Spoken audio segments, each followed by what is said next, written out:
और बड़ी खबर देश में कोरोना से जुड़ी हुई आज की चिंता भरी खबर यह है कि भारत में कोरोना की रफ्तार में और इजाफा दर्ज किया गया। 24 घंटे में 79,457 नए केस सामने आए। 24 घंटे में कोरोना महामारी से 960 लोगों की मौत हो गई है और मौत के मामले में दुनिया में तीसरे नंबर पर भारत है। देश में कोरोना मरीजों की संख्या 36 लाख को क्रॉस कर चुकी है।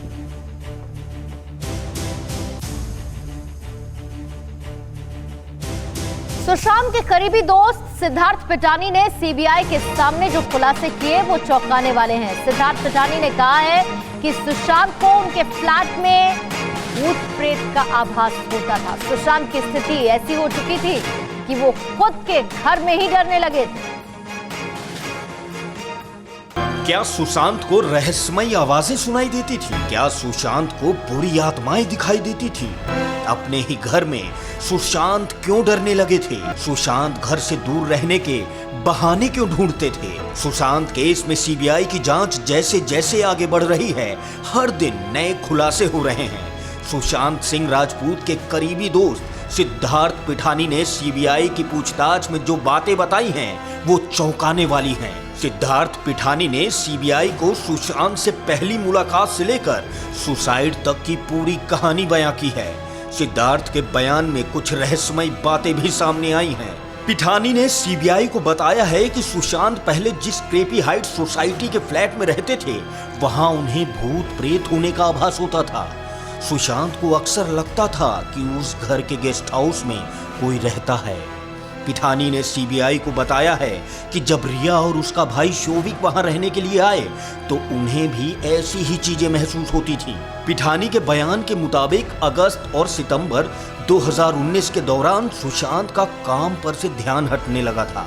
वो अक्सर रिया के साथ वाटर स्टोन रिजॉर्ट में रहने लगे थे। पिठानी के मुताबिक सुशांत बहुत परेशान थे।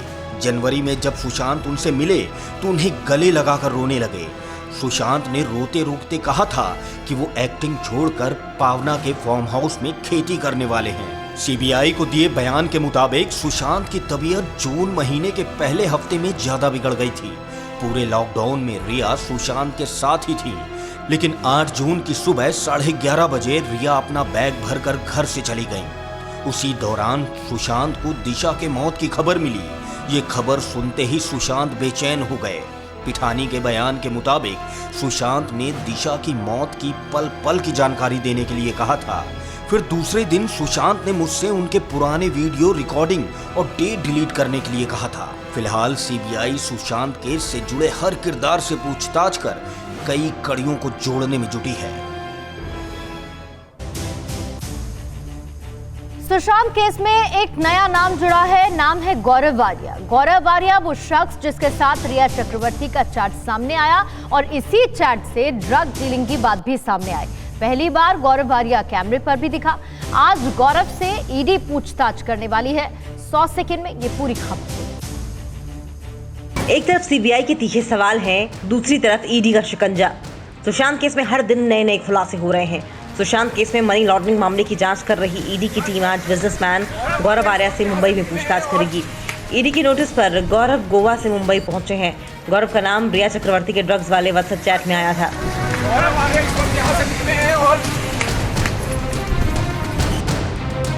रिया पर गौरव वारिया के साथ ड्रग्स के लेन देन के आरोप लगे हैं। शुक्रवार को ईडी ने इस मामले में गौरव वारिया को नोटिस भेजा है। खुद पर लग रहे आरोपों के बाद गौरव वारिया पहली बार कैमरे के सामने आए।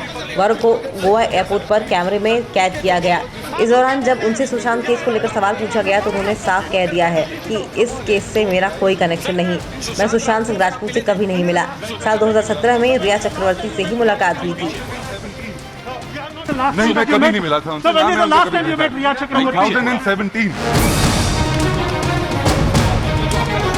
शुक्रवार को ईडी की एक टीम गौरव वारिया के गोवा के होटल पर पहुंची थी, लेकिन वो मौके पर नहीं मिले।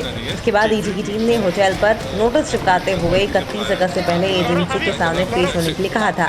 एनसीबी ने सुशांत सिंह राजपूत के मामले में ड्रग्स का एंगल निकलने के बाद रिया और गौरव समेत 6 आरोपियों के खिलाफ मामला दर्ज कर लिया है। आपको बता दें कि रिया चक्रवर्ती के कई व्हाट्सएप चैट सामने आए हैं। इन्हीं में से एक चैट में वो गौरव वारिया से बात कर रही थी। 2017 में गौरव को भेजे गए मैसेज में दोनों के बीच प्रतिबंधित ड्रग्स को लेकर बात हुई थी। इस चैट के सामने आने के बाद माना जा रहा है कि गौरव वारिया ही वह ड्रग पेडलर है जो रिया और सुशांत को ड्रग सप्लाई करते थे। अड़ी सोमवार से शुक्रवार शाम 6 बजे सिर्फ TV9 भारतवर्ष पर।